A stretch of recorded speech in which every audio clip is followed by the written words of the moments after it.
શીખ્યા ને હવે તેમાં આપણે આગળ જોઈએ। હવે શું કીધું છે આપણને કે પ્રશ્ન નંબર 7 માં કે નીચેની સંખ્યાઓમાં અવિભાજ્ય સંખ્યાની નીચેની લીટી કરો। હવે અવિભાજ્ય સંખ્યા એટલે કે ભાગ ન પાડી શકાય તેવી સંખ્યાઓ। તો અવિભાજ્ય સંખ્યાઓ આમાં કઈ છે 10, 11 ને 12 તેમાં ભાગ ન પાડી શકાય તેવી સંખ્યા કઈ છે તો કે 11। 11 એ કઈ ઘડિયામાં આવે ન આવે ને એટલે કે તે કઈ છે અવિભાજ્ય સંખ્યા। પછી જોઈએ બીજું તો તેમાં શું છે તો કે 38, 39 ને 37। તો હવે 38 ના પણ ભાગ પાડી શકીએ અને 39 ના પણ ભાગ પાડી શકીએ, પરંતુ 37 ના ભાગ પાડી શકાય નહીં। 37 એક ઘડિયામાં આવે ન આવે ને એટલે શું આવશે 37 રહ્યા એ શું છે અવિભાજ્ય। તો ફ્રેન્ડ્સ આ બધું આ જ રીતના છે દરેક। તો હવે તો તમને બધાને આવડશે ને, તો ચાલો આ બધું શું તમારે કરવાનું છે સેવ કરવાનું છે। ઓકે, તો ચાલો આપણે જોઈ લઈએ। તો દાખલા નંબર આમાં ત્રીજામાં શું કીધું છે 39, 40 અને 41। તો આમાં અવિભાજ્ય કયું છે તો કે યસ 41। 41 ને આપણે ભાગ પાડી શકીએ ન પાડી શકીએ એટલે કે 41। પછી જોઈએ ચોથું તો તેમાં શું કીધું છે તો કે 53, 54 ને 55। તો 54 ને 55 બંનેના ભાગ પાડી શકીએ પણ 53 ના આપણે ભાગ પાડી શકીએ નહીં એટલે શું આવશે 53। એની નીચે શું કરવાની લીટી એટલે કે જેટલા અવિભાજ્ય અવયવો છે અવિભાજ્ય સંખ્યા એની નીચે શું કરવાની છે આપણે લીટી કરવાની છે। પછી પાંચમાં શું કીધું છે 88, 89 ને 90। તો 88 ને 89 બંનેને આપણે ભાગ પાડી શકીએ પરંતુ 89 ને આપણે ભાગ પાડી શકીએ નહીં એટલે શું કરવાની 89 નીચે લીટી। પછી છઠ્ઠામાં શું કીધું છે 97, 98 ને 99। તો 98, 99 બંનેને આપણે ભાગ પાડી શકીએ પરંતુ 97 નો ભાગ પાડી શકીએ નહીં એટલે કે તેના નીચે શું કરવાની લીટી। તો ફ્રેન્ડ્સ હવે તમને 7મું સમજાઈ ગયું। તો ચાલો હવે જોઈએ આપણે 8મું। તો તેમાં શું કીધું છે નીચે આપેલી સંખ્યાઓમાં વિભાજ્ય સંખ્યાની નીચે લીટી કરો। વિભાજ્ય એટલે કે પાડી શકાય તેવી સંખ્યા। તો હવે આમાં ભાગ પાડી શકાય તેવી સંખ્યા કઈ છે તો કે જો 13, 15 ને 17। હવે 13 અને 17 એ બંનેના ભાગ પાડી શકીએ ન પાડી શકીએ ને, પરંતુ 15 ના ભાગ પાડી શકીએ ને 3 5 15 એટલે શું આવશે 15 એ કેવી સંખ્યા છે તો કે વિભાજ્ય। તેવી જ રીતના હવે શું કીધું છે તો આ બધું તેવી જ રીતના છે। તો તમને બધાને હવે આવડશે ને યસ વેરી ગુડ। તો હવે શું કરવાનું છે તમારે સેવ કરવાનું છે। ઓકે, તો ચાલો બીજામાં શું કીધું છે 21, 23 અને 29। તો આમાં વિભાજ્ય સંખ્યા કઈ છે યસ 21। હવે તેવી જ રીતના ત્રીજામાં 31, 37 ને 39। તો આમાં કયું આવશે તો કે યસ કયું તો કે 39 એ કેવી છે વિભાજ્ય। હવે જોઈએ ચોથું તો તેમાં શું આવશે તો કે 47, 49 અને 53। તો એમાં વિભાજ્ય સંખ્યા કઈ છે યસ 49। હવે પાંચમું તો તેમાં શું કીધું છે 53, 59 અને 63। તો આમાં વિભાજ્ય સંખ્યા કઈ છે યસ 63। પછી છઠ્ઠું તો તેમાં શું કીધું છે 71, 73 અને 77। તો તેમાં વિભાજ્ય સંખ્યા કઈ છે તો કે યસ 77।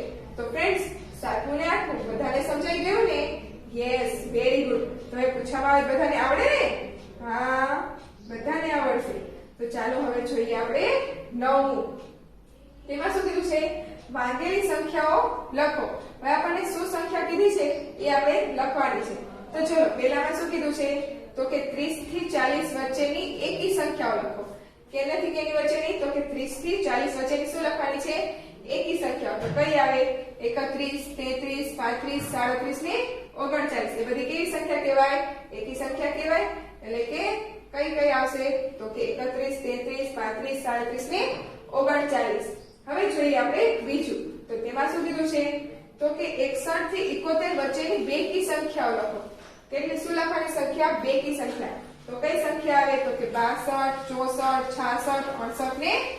એ બધી સંખ્યા કેવી કહેવાશે બેકી સંખ્યાઓ। હવે જોઈએ 10મું। તો તેમાં શું કીધું છે કે 2 વડે નિશેષ ભાગી શકાય તે સંખ્યાઓની નીચે લીટી કરો। તો એકમનો અંક કયો હોય તો કે એકમનો અંક 2, 4, 6, 8 કે 0 હોય એને આપણે શું કરી શકીએ તો કે 2 વડે ભાગી શકીએ। તો જુઓ હવે 2 વડે ભાગીએ તો આ સંખ્યાનો એકમનો અંક શું છે 8 છે।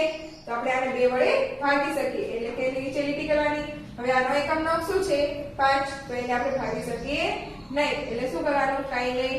પછી આ ત્રીજું, તો તેમાં પણ એકમ નંગ શું છે તો કે 2, એટલે આને આપણે 2 વડે ભાગી શકીએ, એટલે નીચે લીટી. હવે આનો એકમ નંગ શું છે તો કે 4, એટલે એને પણ આપણે 2 વડે ભાગી શકીએ, એટલે કે એના નીચે લીટી. આનો એકમ નંગ શું છે તો કે 0, તો 0 હોય તો પણ આપણે 2 વડે ભાગી શકીએ, એટલે કે નીચે લીટી. અને છઠ્ઠું, તો એમાં એકમ નંગ છે 3, તો ભાગી શકાય નહીં. આમાં એકમ નંગ શું છે તો કે 0, તો તેને ભાગી શકાય. પછી છે 8મું, તો તેમાં શું કીધું છે એકમ નંગ 5, તો એને પણ ન ભાગી શકીએ. આમાં એકમ નંગ શું છે તો કે 0, તો એને આપણે ભાગી શકાય. પછી છે આમાં 9, તો 9 રહ્યા, એનો એકમ નંગ શું છે તો કે આપણે આમાં એકમ નંગ છે 9, તો એને આપણે ભાગી શકીએ નહીં. આમાં એકમ નંગ શું છે આપણે તો કે 8, તો એ પણ આપણે 2 વડે ભાગી શકાય. પછી આમાં એકમ નંગ આપણને આપ્યો છે 5, તો એને આપણે 2 વડે ભાગી શકીએ નહીં. તો ફ્રેન્ડ્સ છે ને આ તો સાવ સહેલું, આ તો બધાને આવડી ગયું છે, આવડી ગયું ને બધાને. તો ચાલો હવે આપણે આમાં આગળ જોઈ લઈએ. શું કીધું છે 11માં કે 3 વડે નિશેષ ભાગી શકાય તેવી સંખ્યાને નીચે લીટી કરો. શેના વડે ભાગી શકાય તો કે 3 વડે નિશેષ ભાગી શકાય. તો આપેલી સંખ્યાઓનો સરવાળો કરી જવાબને 3 વડે નિશેષ ભાગી શકાય. શું કીધું છે આપેલી જે સંખ્યા છે એનો સરવાળો કરીને તેને 3 વડે નિશેષ ભાગી શકાય. તો જુઓ આપણે આમાં એકમ નંગ શું છે 3 છે, તો 3 ને 3 શું છે 6 થાય, તો 6 ને આપણે 3 વડે ભાગી શકીએ ને. યસ, એટલે કે 3 વડે આને ભાગી શકાય, એટલે એની નીચે શું કરવાની લીટી. જે સંખ્યાને આપણે 3 વડે ભાગી શકતા હોય તેના નીચે શું કરવાની લીટી કરવાની. હવે આ સંખ્યા તો કેટલા થાય 9 ને 5, તો 9 ને 5 કેટલા થાય 14, તો 14 ને આપણે 3 વડે ભાગી શકીએ ન ભાગી શકીએ, એટલે કે તેના નીચે લીટી નહીં કરવાની. હવે જોઈએ આ સંખ્યા, તો આ સંખ્યા શું છે 8 ને 8, તો કે 16, 16 માં 5 નાખીએ તો કેટલા થાય 21, તો 21 ને આપણે 3 વડે ભાગી શકીએ તો કે હા, તો તેના નીચે લીટી. પછી 4 ને 4 8, તો 8 ને આપણે 3 વડે ભાગી શકીએ નહીં. પછી છે 222, તો ત્રણેયનો સરવાળો કરીએ કેટલા થાય 6, તો 6 ને આપણે 3 વડે ભાગી શકાય તો કે હા. પછી છે 367, તો 3 ને 3 9, 9 ને 7, તો કે 16, 16 ને આપણે 3 વડે ભાગી શકીએ તો કે ના, એટલે શું આવશે તો કે કંઈ નહીં. હવે જોઈએ આ, તો 5 ને 4 9, તો 9 ને આપણે 3 વડે ભાગી શકીએ તો કે હા, એટલે શું આવશે નીચે લીટી. હવે 3 સાથે કરશે 21, કેટલા થશે 21, તો 21 ને આપણે 3 વડે ભાગી શકીએ તો કે હા, એટલે નીચે લીટી કરવાની. હવે 5 7 ને 8, તો કેટલા થશે 8 8 16, 16 ને 4 થશે આપણે તો કે 20, એટલે કે આને આપણે 3 વડે ભાગી શકાય નહીં. હવે જોઈએ આ, તો 7 ને 3, તો કે 10, 10 ને 5 15, 15 ને આપણે 3 વડે ભાગી શકીએ તો કે હા, એટલે કે તેના નીચે લીટી. પછી 5 ને 6 11, 11 ને 7, તો કે 18, 18 ને 8, તો કે 26, તો 26 ને આપણે 3 વડે ભાગી શકીએ તો કે ના, એટલે કે તેના નીચે લીટી નહીં. પછી આ સંખ્યા, તો એનો સરવાળો કરીએ તો પણ એને પણ આપણે 3 વડે ભાગી શકાય નહીં. તો ફ્રેન્ડ્સ હવે 11મો પ્રશ્ન પણ બધાને સમજાઈ ગયો હશે. તો શું કરવાનું કે બે રકમ આપી હોય તેનો સરવાળો કરવાનો, જો તેને આપણે 3 વડે ભાગી શકતા હોય તો તે કેવી કહેવાય 3 વડે નિશેષ ભાગી શકાય, તો તેની નીચે આપણે લીટી કરવાની. ઓકે, તો ચાલો હવે આપણે જોઈએ 12મું. તો 12માં શું કીધું છે કે 9 વડે નિશેષ ભાગી શકાય તે સંખ્યાની નીચે લીટી કરવાની છે. તો આપણે શું કીધું છે આપેલી સંખ્યાનો સરવાળો કરીએ તો જવાબ 9 વડે નિશેષ ભાગી શકાય. આ જે સંખ્યા આપી છે તેનો આપણે શું કરવાનો સરવાળો, તો એને આપણે શું કરી શકીએ તો કે 9 વડે નિશેષ ભાગી શકીએ. તો શું કરવાનો સરવાળો, તો કે 9 ને 7, તો કે 16, 16 ને 2 18, તો 9 ને આપણે 18 ને આપણે 9 વડે ભાગી શકીએ તો કે હા, એટલે કે નીચે લીટી કરવાની. પછી આ, તો કે આ તો હવે તમને બધાને આવડશે ને, તો આ તમે સેલ્ફ કરી લેશો ને ફ્રેન્ડ્સ. Yes, very good. તો ચાલો આપણે એકવાર જોઈ લઈએ. તો આ બીજી સંખ્યા 934, એ આપણે 9 વડે ભાગી શકાય નહીં. 876 એ પણ ભાગી શકાશે નહીં. પછી જોઈએ ચોથું, તો એ આપણે 9 વડે ભાગી શકાશે. આ 5 ની રહી એ પણ 360, તો એ પણ આપણે 9 વડે ભાગી શકીએ. પછી છે 6 966, પણ એ આપણે 9 વડે ભાગી શકીએ નહીં. પછી છે 7. 7માં શું કીધું છે 5841, તો એને પણ આપણે 9 વડે ભાગી શકીએ. પછી છે 8મું કે 9994, તો એ પણ આપણે 9 વડે ભાગી શકીએ નહીં. પછી છે 8487, તો એનો આપણે સરવાળો કરીએ પણ એને આપણે 9 વડે ભાગી શકીશું, એટલે કે નીચે લીટી કરવાની, એટલે કે એ આવશે. પછી છે 4023, એને પણ આપણે 9 વડે ભાગી શકીશું. પછી છે 5067, તો એને પણ આપણે 9 વડે ભાગી શકીએ. પછી છે 3666, એ આપણે 9 વડે ભાગી શકીએ નહીં. તો ફ્રેન્ડ્સ, 12મું આપ બધાને સમજાઈ ગયું ને? તો હવે પૂછવામાં બધાને આવડશે ને?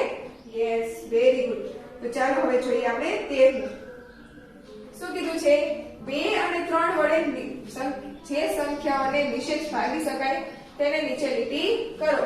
કોની વડે ભાગવાની છે? 2 અને 3 વડે. તો જો 2 વડે ભાગવી હોય તો શું કરવું જોઈએ? છેલ્લે આપણે 2 કી સંખ્યા હોવી જોઈએ, અને 3 વડે ભાગવું હોય તો તેનો સરવાળો કરતા તેને 3 વડે આપણે ભાગી શકતા હોવા જોઈએ. તો જો આ 2 કી સંખ્યા છે તો એને આપણે 2 વડે તો ભાગી શકીએ. પછી શું કીધું છે? 3 વડે. તો 3 વડે આપણે સરવાળો કરી જોઈએ. તો 6 ને 3, 6 ને 9, તો કેટલા થશે? તો કે 15, 15 ને 4, તો 15 ને 4 19, 19 ને 8, તો કે 27. તો 27 ને આપણે 3 વડે ભાગી શકીએ? તો કે હા. એટલે શું આવશે? એ વિધાન કેવું છે? તો કે આને નીચે લીટી, એટલે કે 2 અને 3 બંને વડે આપણે આને ભાગી શકીએ. પછી હવે છે બીજું. તો પાછળ એકમનો 8 છે, તો એ 2 કી સંખ્યા થાય, એટલે આપણે એને 2 વડે તો ભાગી શકીએ. હવે જોઈએ 3 વડે ભાગી શકાય છે કે નહીં? તો 6 ને 3 9, 9 ને 7, તો કે 9 ને 7 કેટલા થશે? 16, 16 ને 8, તો 16 ને 8 થશે 24. તો 24 ને આપણે 3 વડે ભાગી શકીએ? તો કે હા. એટલે કે આ પણ 3 વડે નિશેષ ભાગી શકાય. હવે જોઈએ ત્રીજું. તો એ પણ 2 કી સંખ્યા છે, એટલે 2 વડે તો ભાગી શકાય. તો હવે 9 ને 8 17, 17 માં આપણે 6 ઉમેરીએ તો કેટલા થશે? 23, 23 માં આપણે 4 નાખીએ તો 27. તો એ પણ આપણે 3 વડે ભાગી શકાય? તો કે હા. એટલે એના નીચે પણ લીટી. હવે આ 2 કી સંખ્યા તો છે, પણ ચાલો હવે જોઈએ 3 વડે ભાગી શકાય? તો આ કેટલા? 16, 16 ને 3, તો કે 19, એટલે કે તેને 3 વડે ભાગી શકાય નહીં. હવે જોઈએ 5મું. તો તે 2 કી સંખ્યા છે, એટલે 2 વડે તો તેને ભાગી શકાય. હવે કરીએ સરવાળો. તો કે 6 ને 4 10, 10 ને 3 13, 13 ને 2 15, એટલે કે આ 15 છે એટલે આપણે 3 વડે ભાગી શકીએ? તો કે હા.